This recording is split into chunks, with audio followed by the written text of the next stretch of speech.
Hi, everyone. We're back, babies. Welcome to season two. Well, what I'm calling season two of Everyone a Reader. Yay!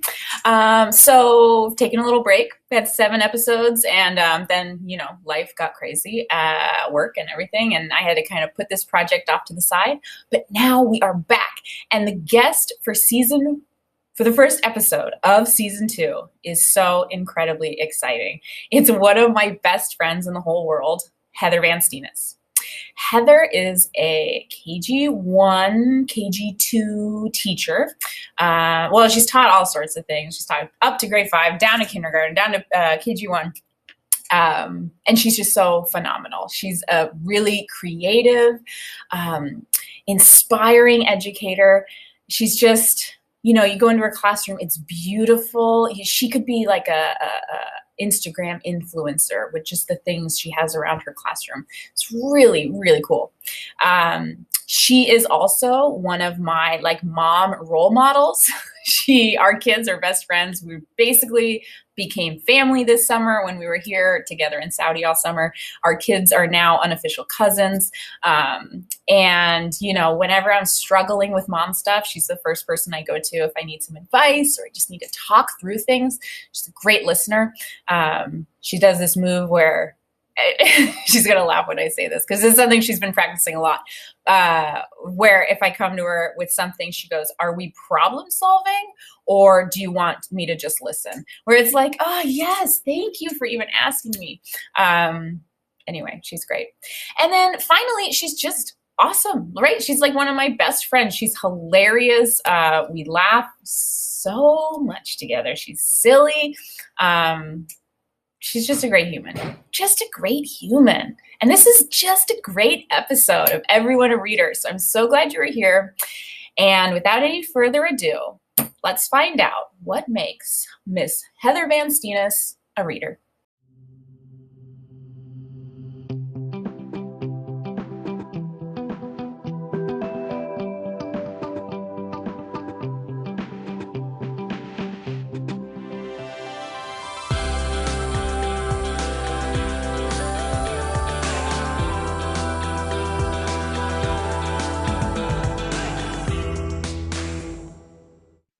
Okay, Heather Van Steenis, welcome to Everyone a Reader. Thank you. Happy to be here. Yeah, I was saving you. You're the first guest of season 2. This is a pretty big deal. Yes. Love it. Okay, well, I have 6 questions for you. You want to get started? Bring it on. Okay, cool. My first question. Oh, it's been a while since I've done this. What is your favorite children's book? So either a book from when you were younger or something that's been published more recently. Can I do both? Absolutely. I love that. So my favorite book when I was little was a book called Winkin', Blinkin', and Nod. And it's basically a book about these 3 kids who dream. And so Winkin', Blinkin', and Nod, and they're dreaming off. And it's just like a really peaceful, calm book that I really enjoyed listening to. And fun fact, when I was in 4th grade, I had to memorize this entire book and read it to like a kindergarten class. And when I say read, I mean recite, because I had to memorize the entire book. Yeah. But I recited it. Good, I still remember some of it. Can you say it? Winkin', Blinkin', and Nod one night sailed off in a wooden shoe, sailed on a river of crystal light into a sea of blue. Where are you going and what do you wish? The old moon asked the 3. I could keep going. I'll edit that part out. I'm just kidding. I'm joking. Yeah, so that was my favorite when I was younger. My favorite now is a book called The Lion Inside. It's by Rachel Bright. And we've actually bought this book now 3 times for my children. We've lost it twice, and I just bought it again. Because we like it so much. And it just talks about how we all have a lion and a mouse inside of us. It's just a really nice book. Cool. Never heard of it, but I'll check it out now. Okay. Question number 2. What is your favorite genre to read and why? For me personally, I like to read realistic fiction because I like that it's believable. It could happen. So it makes me just kind of like escape into the book then. If it's something that I know can't happen, I have a harder time getting into it. But yeah, so that's kind of my favorite for that reason. Cool. Any type of realistic fiction? Like, I love a good high school romance, like YA realistic fiction. Or are you more like coming of age stories or like just kind of life story stuff or all of them? Yeah, I mean, it's kind of a mix. A lot of the books that I've... Drama or humor or? A little bit of both. Okay. Usually they're books about people my age and their families or relationships, just because I can relate to it, right? Like the things that the author is talking about, I'm like, yeah, I get it, so it's easier for me to connect with those. But I think also like as I've gotten older, that's changed a little bit, right? Because when I was in middle school or high school, I wanted to read books about middle school or high schoolers. Mm-hmm. And now that I'm a little bit older, a lot older, I want to read books about families and, professionals and stuff. Yeah, cool. I like that. Okay, question number 3. In your opinion, what makes a good reader a good reader? Yeah, you sent me this, and I was trying to think of something really like complex, but my answer is anyone who reads, because anyone who reads is a good reader, because we all are reading at different levels. We are all reading different genres or things that interest us or for different reasons. And none of those really matter. It's more just you're reading. So anyone who reads, in my opinion, is a good reader.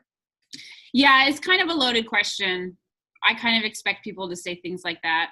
Because if someone came in and said, oh, well, they have to have an accuracy of 99% and they shouldn't be doing it, and I would be like, oh, no. No, they do not. Yeah, so great answer.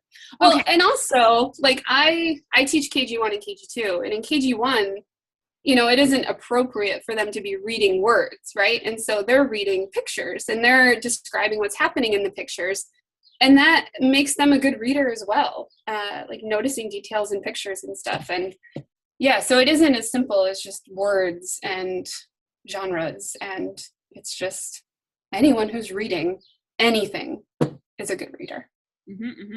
Same. I believe in that as well. Okay, next question.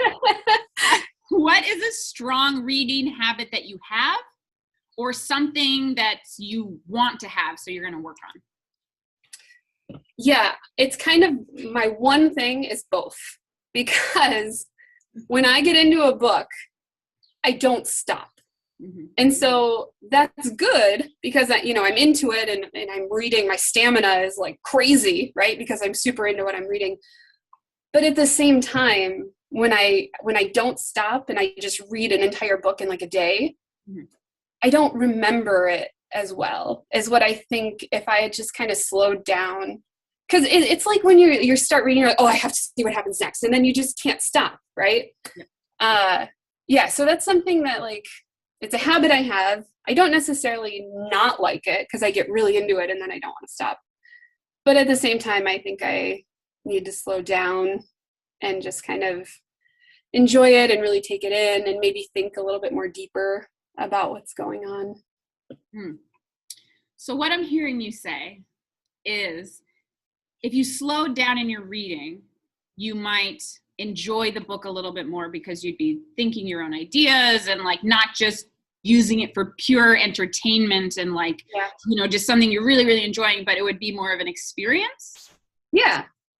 Yeah, because I think overall, like I have an author that I really enjoy. Her name's Carrie Lonsdale. And as soon as a book comes out, I read it that day and it's done. And then so it's almost like, oh, now we have to wait another year. And, like, not that I want to take the full year to read the book. I don't want to do that either.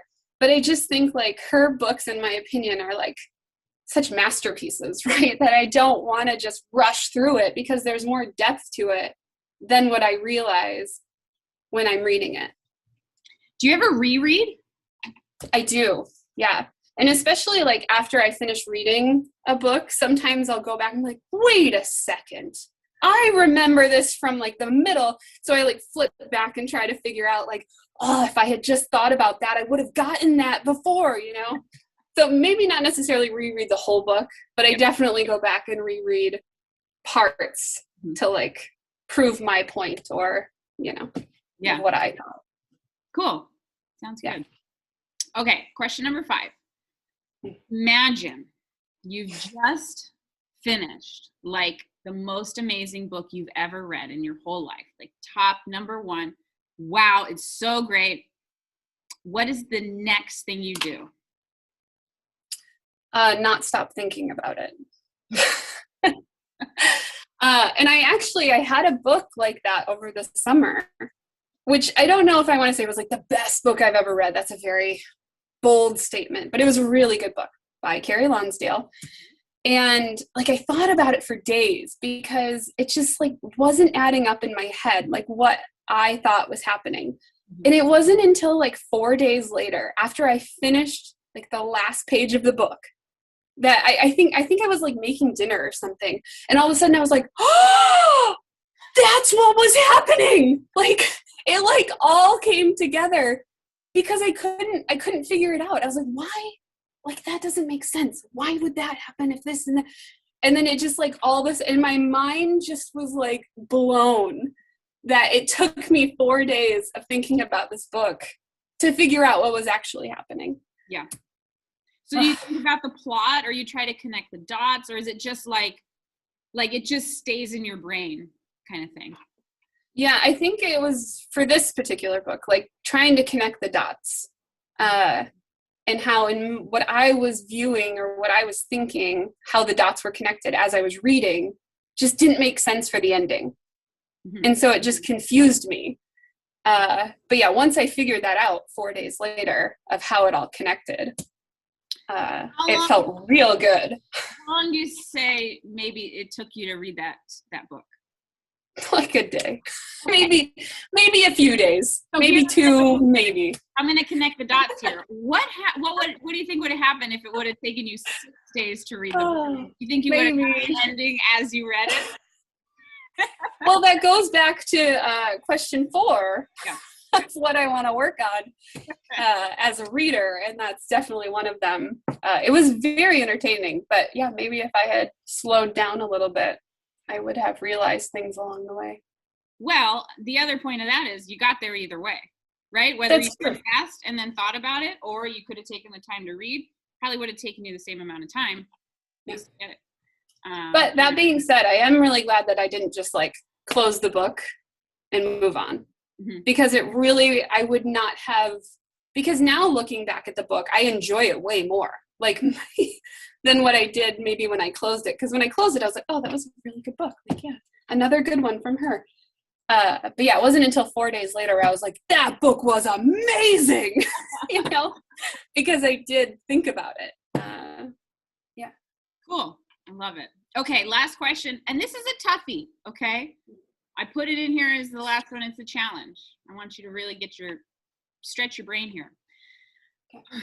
Why? I'll probably think of a really good answer 4 days later. Well, you can tell. Okay. You messed up my serious, like. I'm sorry. It's very serious.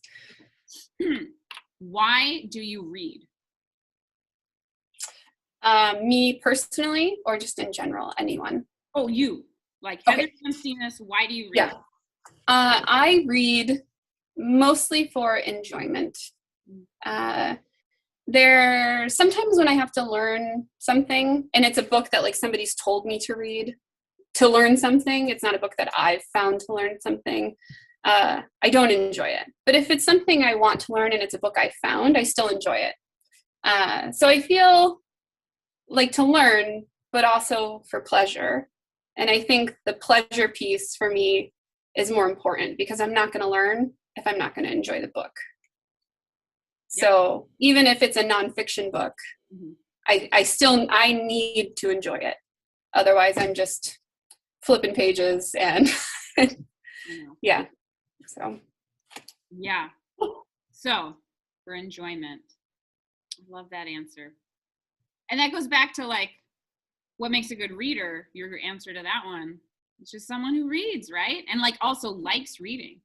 Yeah. That's what it's all about. Yeah, and likes what they're reading. I think sometimes like people in general just overcomplicate reading. They feel like this pressure that they need to read a certain type or at a certain level or at a, but I mean, I read kids books all the time because of the ages of my kids and the age I teach, and I enjoy those. Yeah. Like that Lion Inside book, I would read that every day. I love that book. And so it isn't, I don't know, I don't feel like I have to read a certain style or level. I'm enjoying children's books. I'm enjoying teaching books, realistic fiction. Our book as long as I'm enjoying it. Yeah. I love it. Oh, it's so great. And it's so good to talk to you. It's been so long. Just kidding. I'll probably see you in like 10 minutes. So I just wanted to say thank you so much for being our first guest of season 2 of Everyone a Reader. You totally rocked it. And I'll see you soon. Let me know if you read it good, okay? I will.